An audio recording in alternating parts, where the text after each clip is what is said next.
नमस्कार मित्रांनो. हळद रुसली कुंकू हसलं आजचा एपिसोड खूप भारी आहे बरं का मित्रांनो. शेवटपर्यंत पाहायला नका विसरू.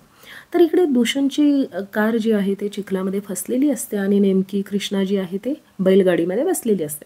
तेव्हा कृष्णा त्याला पाहून हसत असते. तेव्हा दुष्यंत त्या दादांना म्हणतो की अहो दादा जरा मदत करता का गाडी बाहेर काढायला चिखलातून.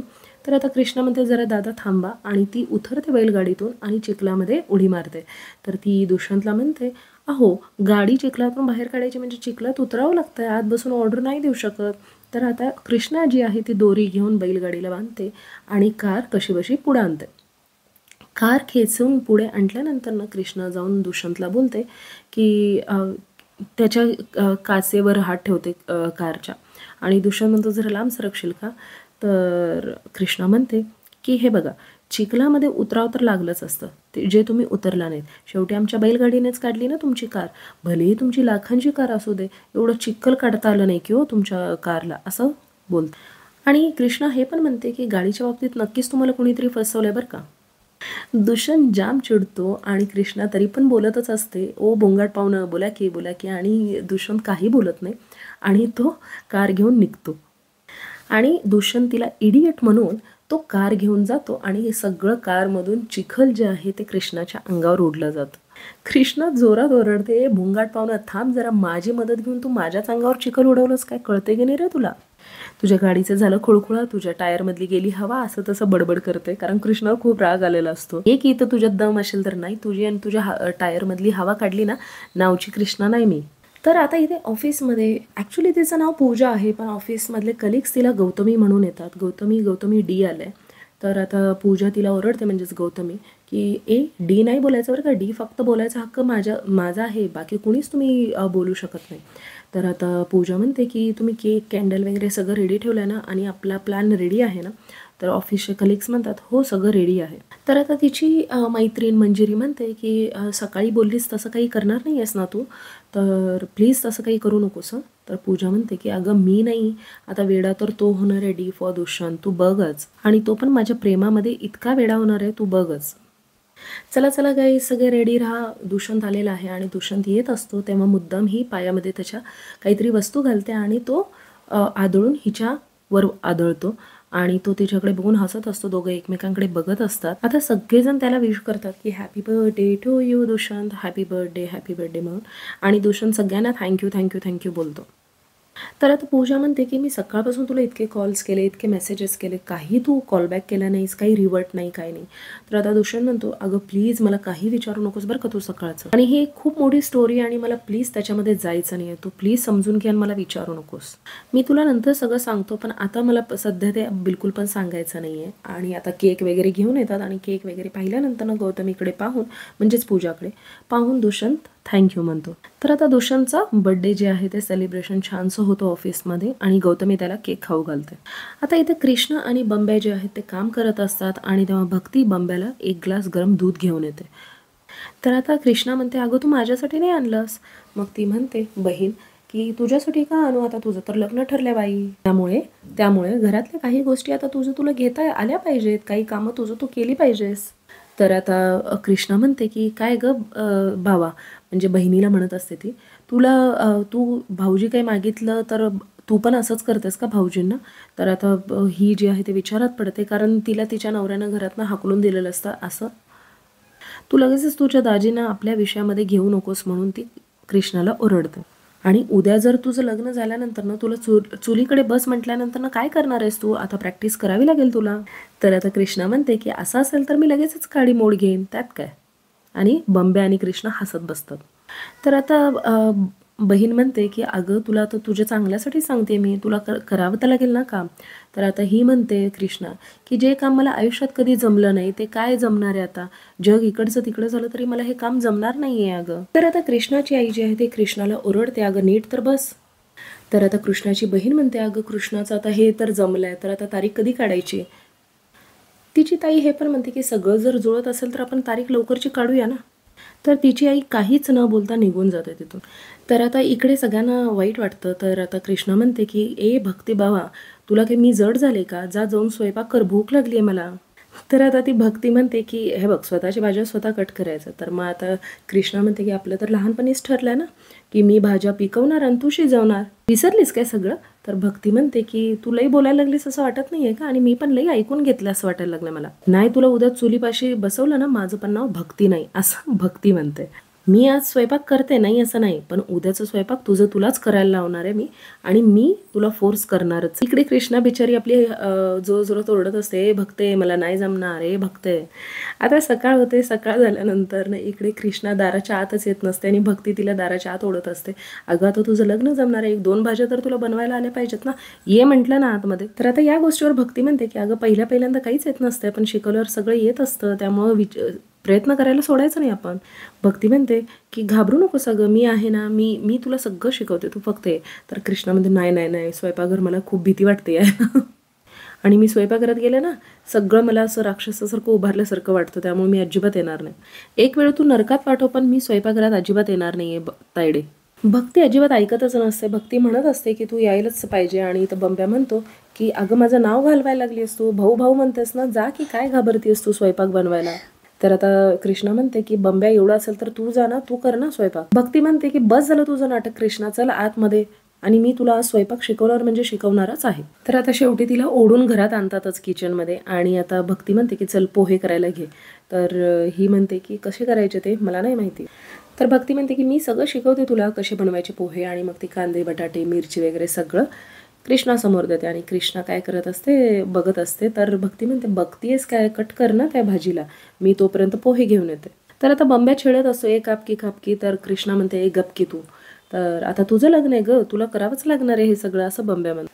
इकडे गौतमी आणि मंजिरी जे आहे ते रूममेट्स असतात, आणि मंजिरी पोहे खात असते. तेव्हा गौतमी म्हणते की अगं थांब पोहे असे खायचे नसतात, त्याच्यावर ना थोडीशी किसलेली खोबरे घालायचे आणि मग अजून जास्त छान लागतं. तर मंजिरी म्हणते अगं खरंच की मस्त लागते की. तर आता इथे भक्ती पोहे घेऊन येते, तोपर्यंत कृष्णाने मोठे मोठे कांदे मोठे मोठे बटाटे कापून ठेवलेले असतात. ते पाहून भक्ती म्हणते अगं एवढं मोठं तू कांद्याची साल्ट पण काढले नाही आहेस, त्यामुळे मग आता ती कसं बारीक कापायचं ते शिकवते, आणि आता कृष्णा बारीक कापत आहे. आता पोहे कसे बनवायचे हे शिकवत आहे भक्ती. ती म्हणते की तेल थोडंसं टाक, तर कृष्णा पूर्ण तेलाची केटलीच घालत असते. तेव्हा भक्ती म्हणते की अगं थोडेसे घाल, आणि त्यात आता जिरे घाल, मोहरी घाल. तर आता तेलामधले मोहरी कडकडायला लागल्यानंतर ना ही पळून जाते, आणि परत बंब्या तिला जबरदस्तीने आणून बसवतो, आणि फायनली हिच्यातनं पोहे होतात. तर आता भक्ती म्हणते अगं सासरचे लोक तुझ्या हातचं जेवण बघूनच काय म्हणतील माहीत नाही बाई. तर आता भक्ती सांगून जाते की तू हे फिरवत राहा, आणि झाल्यानंतर ना कढई खाली ठेव, मी पटकन येते. तर आता फोन आलेला असतो, आणि भक्ती ते फोन घ्यायला जाते, आणि भक्ती म्हणते की घ्या, तुझ्या सासरच्यांचं नाव काढलं आणि सासरच्यांचाच फोन आला. आता तिथून आई पाहत आहे सगळं हे. तर आता भक्ती म्हणते की बोला पाहुणं, आणि शॉक होते भक्ती. इकडे ऑफिसमध्ये दुष्यंतचं प्रेझेंटेशन असतं, आणि तो प्रेझेंटेशन देत असतो, आणि गौतमी त्याच्याकडेच पाहत असते.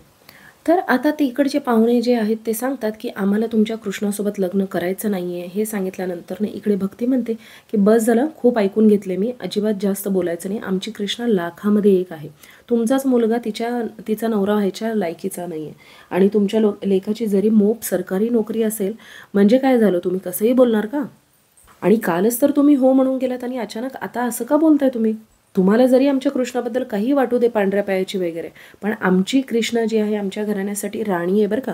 इकडे हे कृष्णा सगळं ऐकून तिला खूप वाईट वाटत असतं की असं बोलायला लागलेत म्हणून. आणि आमच्या कृष्णाच्या नशिबात ना राजा लिहिलेला आहे, एक दिवस तो येईल आणि तिला घेऊन जाईल, आणि तेव्हा आमची कृष्णा सिंहासनावर बसून राज करणार आहे, समजलं? भक्ती रागानं फोन ठेवते. तिकडे कृष्णा जी आहे ती विचारात पडते, आणि तिला खूप रडू येत असतं ऍक्च्युली. आमच्या कृष्णाच्या नशिबात ना राजा लिहिलेला आहे, एक दिवस तो येईल आणि तिला घेऊन जाईल, आणि तेव्हा आमची कृष्णा सिंहासनावर बसून राज करणार आहे, समजलं? भक्ती रागानं फोन ठेवते. तिकडे कृष्णा जी आहे ती विचारात पडते, आणि तिला खूप रडू येत असतं ऍक्च्युली. तर आता इथे कृष्णाची आई सगळं आठवते. तीच रात्री जाऊन फोन लावलेली असते, आणि त्यांना सांगितलेलं असते की ज्या मुलीसोबत तुम्ही लग्न करताय ती मुलगी कुळाची नाहीये, जिचा आईबापाचाच पत्ता नाहीये, त्या मुलीला तुम्ही करून घेताय का? ती पांढऱ्या पायाची मुलगी आहे, तुम्ही जर तिला करून घेतलात तर तुमच्या घराला ती खाणार, असंही बोलते. तर आता इकडचे मुलावाले सगळे शॉक आहेत, आणि हे सगळं ऐकूनच हे लोकांनी भक्तीला फोन करून सांगितलेलं असतं की आम्ही हे लग्न करणार नाही म्हणून. ही मुलगी कुणाच्याही घरी जाईल ना तिथं काहीतरी काही हानी होणारच, आणि त्यामुळे आता हिला लक्ष्मी म्हणायची की अवदसा म्हणायचं हे तुम्हीच ठरवा. तर अवदसा म्हणजे काय असं ते मुलाची आई विचारल्यानंतर ना आता ही कृष्णाची आई सांगते की ती त्यांची सख्खी मुलगी नाही आहे सावित्री आणि भैरूची. त्यांना ती जत्रेमध्ये मिळाली आणि जसं ती त्यांच्या घरी गेली तसं त्यांच्या घरामध्ये प्रॉब्लेम चालू झाले आणि भैरूनी स्वतःला मारून संपून सोडलं आणि ज्यांनी सांभाळलं त्यांना पण ती खाऊन सोडली. आणि ज्योतिषाची वगैरे गरज नाही बरं का. असो मी तुम्हाला सांगितलं, बाकी तुमची मर्जी. तुम्हाला लग्न करायचं असेल तर तुम्ही करू शकता. हे बघा आता मी काही सांगू शकत नाही. तुम्हाला करायचं असेल तर करा लग्न आणि तुमच्या चांगल्यासाठीच मी काही गोष्टी सांगितलेल्या आहेत. जर तुम्हाला ऐकायचं असेल तर ऐका, नको असेल तर नको. आता मी ठेवते फोन म्हणून सावित्रीने फोन ठेवून दिला. ही अवदसा या घरातून गेली तर या घरची कामं कोण करणार, शेताला कोण सांभाळणार, असं म्हणून ही खिडकीतून उभारून मनातल्या मनात बोलत असते सावित्री. आणि फक्त आमचा स्वार्थ होता म्हणून तर मी हिला पोचली इतकी वर्ष, आणि ही वर्ष मी आता जाऊ द्यायची नाही फुकटची. आता भक्ती रडत होती आणि कृष्णा तिच्याकडे बघून हसते आणि म्हणते बरं झालं बाई त्यांच्याकडनंच नकार आला. तेव्हापासून विचार करत होतो या झंझटीमध्ये का पडली आहे मी म्हणून. देवी आई पावलीस गबाई म्हणून ती देवाचे पाय पडते. मनातल्या मनात तिला वाईट वाटत असतं कृष्णाला. आणि आता कसंही शेतीचं सध्या पुरवणीचं वगैरे काम चालू आहे तर कशाला आपल्याला लग्नाचा विचार करायचं म्हणून ती डोळ्यातले अश्रू पुसते कृष्णा. आणि भक्ती तुला असं तसं वाटतं ना माझ्या आयुष्यामध्ये एक राजाच येणार आहे तर मग कशाला घाई करायची आपण. येईल ना तो कधी ना कधी आणि तो येईपर्यंत वाट पाहूया ना आपण. आता कृष्णा हे पण म्हणते भक्तीला हे बघ तो येईलच आणि जेव्हा तो येईल ना तेव्हा माझ्या हातात कुदळ शोभून दिसेल माहीत आहे का तुला. कृष्णा इथून निघून जाते आणि ही कुचक्यासारखं सावित्री जिथे हसते. तर आता इथे दुष्यंतचं प्रेझेंटेशन होतं आणि सगळे टाळ्या वाजवतात तेव्हा ही आपली गौतमी म्हणजेच पूजा त्याच्याकडे टक लावून पाहत असते. तेव्हा मंजिरी तिला चिमटा काढते आणि म्हणते की बस इतकं टक लावून बघू नकोस, त्याला नजर लागेल तुझ्या डीला. इकडे दुष्यंत सांगत असतो की यावेळेला आपल्या कंपनीला चांगला प्रॉफिट होणार आहे आणि हा प्रोजेक्ट खूप यशस्वी होणार आहे याची आपण आशा करूया आणि 3.5% आपला प्रॉफिट होणार आहे. आणि यावर्षी 2000 करोडच्या प्रॉफिटपाशी आपण मजल मारली समजा आणि सगळेजण टाळ्या वाजवायला चालू करतात. यासाठी ना आपल्याला मेहताजचं लग्नाचं जे इव्हेंट आहे ना आपल्याला ते क्रॅक करायला लागेल. आणि एकदा का आपण प्रूव्हन छान झालो ना तर सगळे मोठे मोठे जे इव्हेंट्स आहेत ना ते आपल्याच हाती मिळणार आहेत प्रोजेक्ट्स. फक्त काही करून या क्लायंटला आपण सोडायचं नाही आहे. आणि एकदा का या क्लायंटचं प्रोजेक्ट झालं ना तर मार्केटमध्ये फक्त आपल्याच इव्हेंट मॅनेजमेंटचा नाव असणार आहे. आता इथे 2 माणसं जात असतात. एकाच्या हातामध्ये शेळी असते आणि तो दुसरा माणूस म्हणत असतो की माझ्या मुलानं तुझ्या शेळीचं पाय तोडलेलं नाही आहे. आणि हा म्हणत असतो की ज्याची शेळी असते हे बघ काही कर मला माझ्या शेळीची नुकसान भरपाई मिळायलाच हवी. तर आता या दोघांचं वाद चालू असतं आणि कृष्णा त्यांच्या समोरून जात असते रडत आणि तेव्हा तो माणूस म्हणतो की अगं थांब कृष्णे. तर आता ते दोघं म्हणतात की बरं झालं तू आम्हाला इथेच गाठ पडलीस, आम्ही तुलाच भेटायला येत होतो.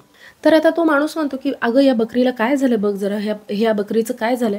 तर तो दुसरा माणूस म्हणतो आता ही काय करणार आहे.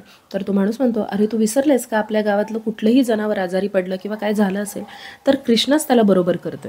तर आता तो माणूस म्हणतो हे बघ नारायण मला काही असू दे माझ्या शेळीला काय झालं ना त्याची नुकसान भरपाई मला मिळालीच पाहिजे. तर आता तो नारायण म्हणतो की अरे हो ना मी कुठं नाही म्हणतोय, पहिला तिला बघू दे कृष्णाला आणि दवापाणी वगैरे करू दे, मी काय नाही म्हणतोय का जायला. तर आता इथे सोपान म्हणतो की अरे काही होऊ दे मला माझ्या शेळीला नीट करून पाहिजेच. तर कृष्णा म्हणते अहो करूया आपण. तेवढ्यात बाळजाबाई आता ट्रॅक्टर घेऊन येत असते समोर.